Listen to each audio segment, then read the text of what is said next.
You've been trained to take insults personally, conditioned like a dog, rewarded when you stay calm, punished when you respond, taught to be the bigger person. But behind the polished slogans, don't react. Be mature. Ignore them is a deeper submission, the belief that your worth is decided by others. This is the first lie. You were raised to believe that your emotional reaction is noble, that to be hurt means you have a heart, that to suffer from words makes you human. Wrong. To suffer from words means you are weak.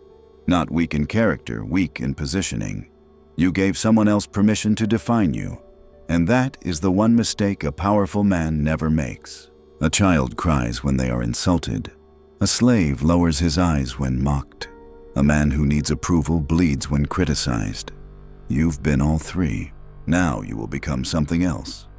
The truth Machiavelli knew and your teachers never told you is this. An insult is never about the words. It is always about control. And the one who controls your emotional state controls you. You think they insulted your intelligence. They didn't. They tested your emotional leash. You think they mocked your appearance. They didn't. They pulled the thread to see if your self-worth unravels. You think it was personal. It wasn't. It was power disguised as provocation. The ones who insult you often don't even believe their own words. They don't need to. Their goal is simpler: shift the power dynamic, get a reaction, break your rhythm, disrupt your silence. Understand this clearly: an insult is a weapon. And if you feel hurt, it means you were unarmed. They wanted you to react, so you lost. They wanted you to defend, so you lost. They wanted you to shrink, justify, over-explain, so you lost. You were taught that confidence means standing up for yourself. But real confidence doesn't need to stand. It sits, it waits, it calculates. The world doesn't reward sensitivity. It rewards distance. The less they can read you, the more they fear you. The less you explain, the more they doubt themselves. When they insult you, and you do not flinch, you don't just win the moment you destroy their leverage. Forever.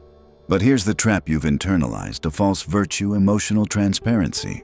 You think your reaction is a sign of authenticity, that if you act like it didn't hurt, you're being fake. You were programmed to believe that numbness equals repression. Another lie. Controlled numbness is not repression. It is precision. When you stop reacting to their words, something terrifying happens. Their script no longer works. Their manipulation tool shatters.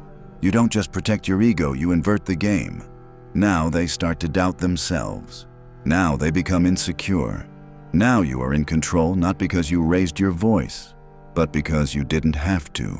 Remember the scene Machiavelli paints in The Prince. A ruler must be both lion and fox, brutal when necessary. Cunning always. He never reveals when he is wounded. Because if he does, he invites a second strike. You've done this before. Think back. A boss raised their voice. You stayed still. A partner tried to humiliate you. You answered with silence. A stranger mocked your clothing, and you smiled without a word. And they stopped, because they didn't know what else to do. That is real immunity. Not the kind that comes from mantras or affirmations, but from strategy. You want to become insult-proof. Then understand the battlefield. Words are weapons. Reactions are weaknesses. Silence is supremacy. A man who can control his emotional outputs is more dangerous than one with physical strength. Because words, not fists, are how modern power is exercised. And if you are controlled by words, you are controlled by everyone. But the moment you detach when their words hit the armor and fall, you become untouchable. Not because they stop insulting you, but because it no longer matters. This is the beginning. Not of pride, not of ego, but of detachment, precision, control. You will not win by changing them. You will win by transforming your default response, not into passivity, into unreadability, not into kindness, into unpredictability, not into silence that pleads, but silence that threatens. You still think insults are verbal. They're not. They are psychological operations, small, quiet assassinations, designed not to wound the body, but to shift the hierarchy in a room. And hierarchy is everything. Every conversation is a contest of status. Every reaction is a negotiation of who leads and who follows. When someone insults you, they are not aiming for your skin, they're aiming for your position. They want you to drop down one step. They want to rise not by climbing, but by pulling you beneath them. Understand this: insults are social tools. They are used for ranking, not for truth. No one insults because it's true. They insult because it works. Children bully to assert dominance. Adults do it with sarcasm. Partners do it with mockery. Colleagues do it with condescension. The form changes. The function does not. And most people, including you, still believe that the solution is to speak up, set boundaries, or give it back. That's emotional warfare, which means you're still playing their game. You don't win a psychological war by being louder. You win it by disappearing as a target. A man once told Machiavelli, "But if I never defend myself, won't they think I'm weak?" Machiavelli didn't answer, because the very question reveals weakness. If you care how you're seen, you are already controlled. If you need to be understood, you are already defeated. Power is not about perception. Power is about leverage. If they need a reaction from you, they need your emotions. And if you deny it to them not through anger, but through stillness, you've removed their weapon. This is how political kings survive slander. This is how generals survive mutiny. This is how men survive betrayal. Not by fighting back, but by becoming so psychologically blank, so strategically calm, that no one can read their next move. Take an example. You walk into a meeting. A colleague says, "Oh, I guess some people still show up late." Everyone glances at you, waiting for a response. You smirk. You say nothing. You flip a page in your folder, and you proceed to lead the discussion like nothing happened. You didn't fight. You didn't react. You didn't defend, and you won, because now they look insecure, like someone trying to provoke a wall. This is what Carl Jung meant when he said, "What you resist persists." The more you fight an insult, the more you validate it. But when you offer no resistance, no tension, no mirror, their force collapses. Now let's turn this internal. Why do insults affect you in the first place? Because deep down, you agree with them, not logically, but emotionally. They said you're weak. You felt weak. They said you're not good enough. You already suspected that. They said you're a fraud. You've whispered that to yourself before. That's the part they exploit. Insults are not about who insults you. They're about what part of yourself you still haven't mastered. They reach into the insecurity you hide and press it. That's why it hurts. So the solution is not to silence them. It's to silence the part of you that listens. You think being insult-proof means building thicker skin. No, it means eliminating the inner narrative that believes the insult. You don't need affirmation. You need emotional detachment from identity. A man who knows what he is and what he is not cannot be moved by adjectives. Arrogant, weak, insecure, cold, fake. Let them talk. You don't answer to descriptions. You answer to results. They see the surface. You see the strategy. You want to become dangerous, then stop reacting. Start studying. What type of insult do they throw first? Where do they aim? Who do they insult when they feel threatened? This is not about protecting your ego. It's about mapping the battlefield, because every insult they launch at you is a signal, a glitch in their mask, a weakness, a wound, a fear. Insults are never random. They always reflect what the other person fears you might become. If they call you arrogant, they fear your confidence. If they call you cold, they fear your indifference. If they call you controlling, they fear your command. That's why they try to frame it negatively to make you abandon it. But now you know the game. You will not abandon it. You will double down. You don't need to be insult-proof because you're emotionless. You need to be insult-proof because you're no longer invested in their perception. Your power doesn't come from being praised. It comes from being immune to evaluation. A lion does not flinch when rats squeak. If they can't read you, they can't control you. That's the law. Every insult, every passive-aggressive comment, every attempt to tease, joke, or correct you, all of it is a probe, a test, a scan. They are searching for your buttons, your triggers, your weak spots, and you keep giving them data. You correct them. You explain yourself. You give nervous laughs. You clarify what you really meant. All of that data, all of that ammunition, you think you're clarifying. But what you're really doing is revealing. They now know what you care about, what you don't want misunderstood, what offends you, what shakes your image. So now they know how to control you. You think being understood will protect you. But in Machiavellian strategy, to be understood is to be compromised. Niccolo Machiavelli once wrote, "A prince must conceal his intentions." Why? Because once they see your motive, they know how to stop it. Once they see your sensitivity, they know how to use it. Once they know what you want, they control the leverage. That's why your new power is ambiguity. You say less, you react slower, you answer in riddles, you shift topics with grace, you listen with blank eyes, you nod but don't agree, you smile but don't reveal.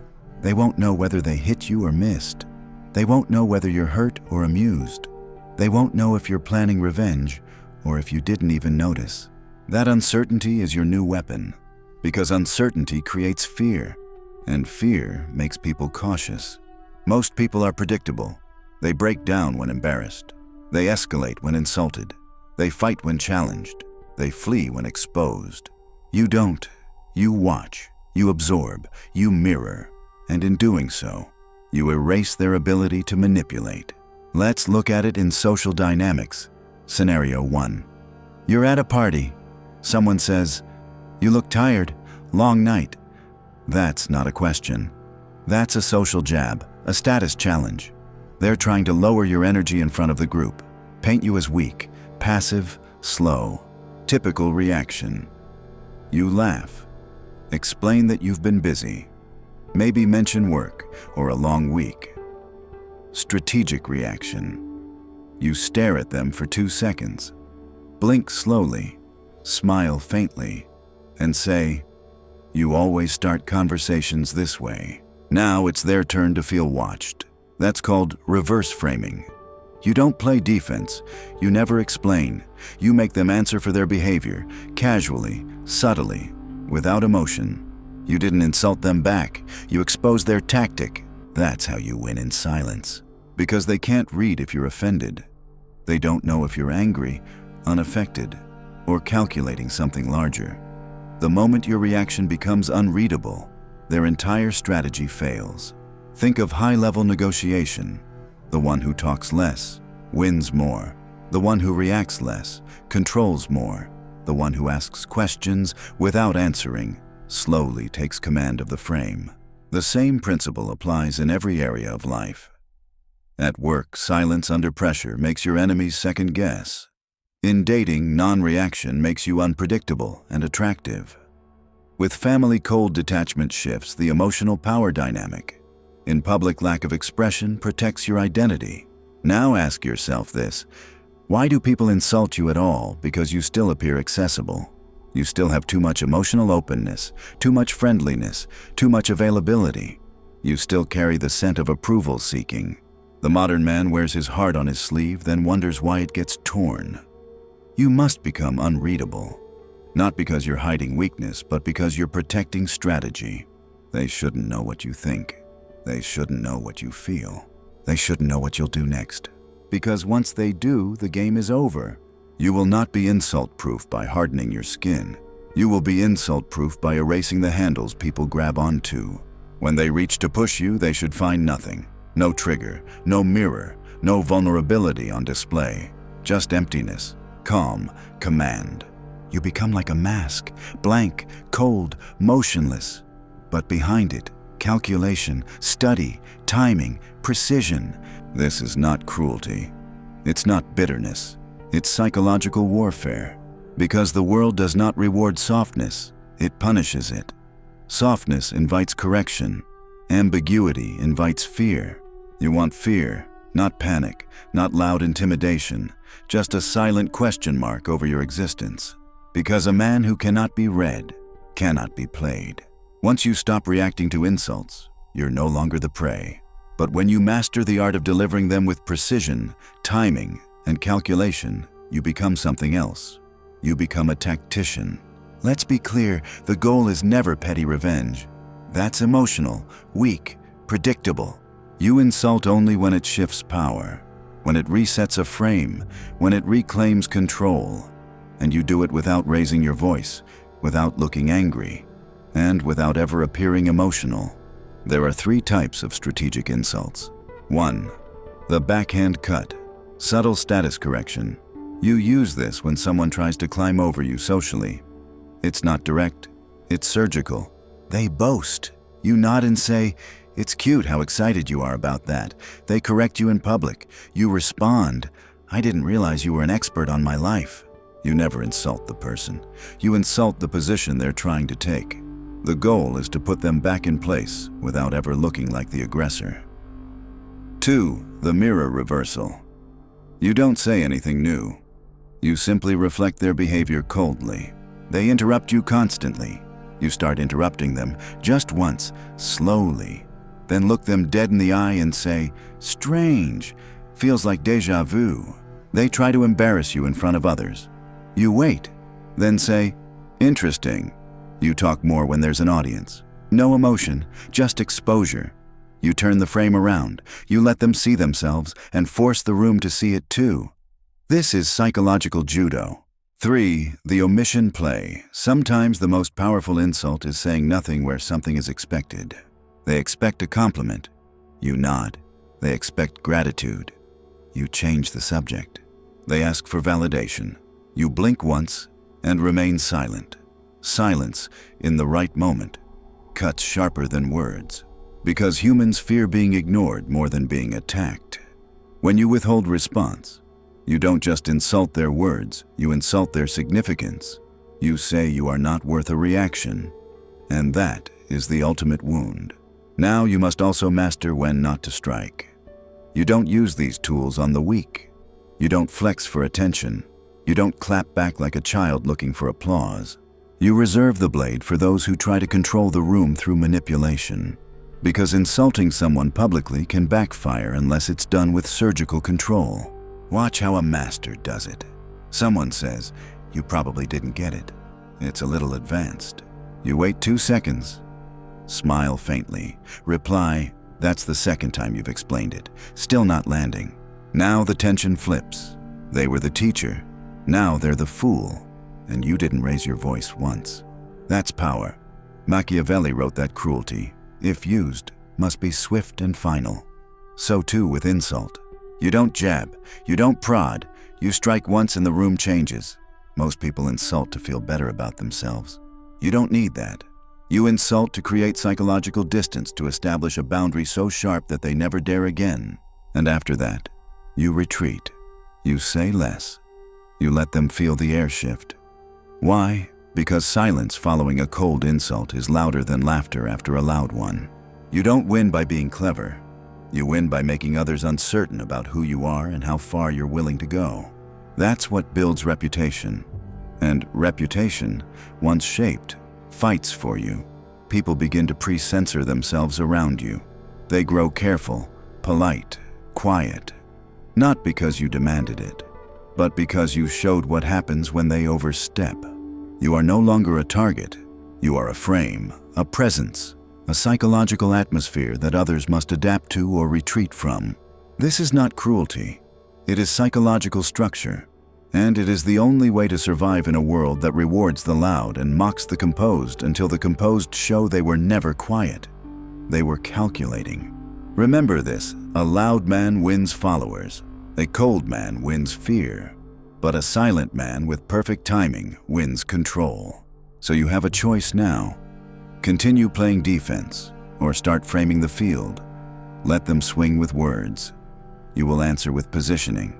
They will try to belittle. You will study their rhythm, spot the pattern, and when the moment is right, end the game with a single word and walk away. Now that you understand the mechanics, the tactics, the psychology, you arrive at the final layer: identity.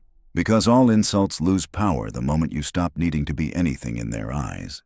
You are insult-proof not when you defend your image. You are insult-proof when you stop needing an image. This is the transformation. It doesn't come from cold words, or clever replies, or calculated silence. It comes from a deeper shift, one that Machiavelli alluded to. but only a few ever live. It is better to be feared than loved, if one cannot be both. Not fear through dominance, but fear through indifference. Fear through stillness. Fear through a man who does not need validation because he is building something larger than approval. This is the final stage. No defense, no anger, no insecurity, no hunger to be seen. You walk into a room and you carry your silence like a sword. They will insult you out of habit, out of fear, out of envy, and you will not move.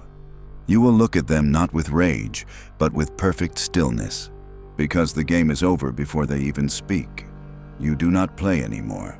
You observe, and when you do speak, if you speak, your words will land like thunder in a quiet field, not because they're loud, but because they come from nothingness. A man who has already won before the first sentence. Here's what that looks like in reality. Someone calls you weird. You nod once. They call you cold. You reply, "You're not used to control." They call you arrogant. You smile. You're reacting to your own limits. But most times, you say nothing, because there's nothing to prove. A man who still reacts to labels has not transcended them. But once you detach from identity and operate only from strategy, no insult lands, because you're no longer playing the social identity game. You become structure. You become role. You become energy that cannot be named. You wear different masks when useful. You change tones when calculated. You speak their language when it serves your frame. But you never lose your center, because you no longer believe in being yourself. You are not a self. You are a strategy. Every response is chosen. Every silence is placed. Every movement is owned. They can insult your looks, but you don't live for their eyes. They can insult your character, but you don't serve their approval. They can insult your intelligence, but you don't explain, you execute. Now your enemies begin to behave like your followers, tentative, respectful, distant. Your allies begin to admire your restraint, not your loudness, but your gravity. And you stop looking outward entirely. You speak when needed. You strike when required. But most of the time, you vanish behind the frame, letting others reveal themselves, letting others burn out in noise. That is when you know you've become untouchable. Not just insult-proof, but beyond the level where insult applies. And that's the secret Machiavelli didn't write in The Prince, but lived. The strongest man in the room is not the one with the sword. It is the one who doesn't need to draw it. You now know what to do. You've seen how most people reveal themselves. You've seen how words are used as weapons and how silence is the shield. You've studied the frame, the posture, the atmosphere of power. Now you embody it. Not for applause, not for attention, but because when the world tries to make you soft, reactive, exposed, you have chosen to become unreadable, undeniable, and untouchable. No insult can reach a man who lives outside the reach of others' opinions. No insult can control a man who already owns his reaction. No insult can define a man who defines his world in silence. You are no longer here to be liked. You are here to be feared with quiet respect. You are no longer here to be seen. You are here to become a presence that others adjust around. You do not need to be loved. You do not need to be understood. You need only one thing to never flinch again: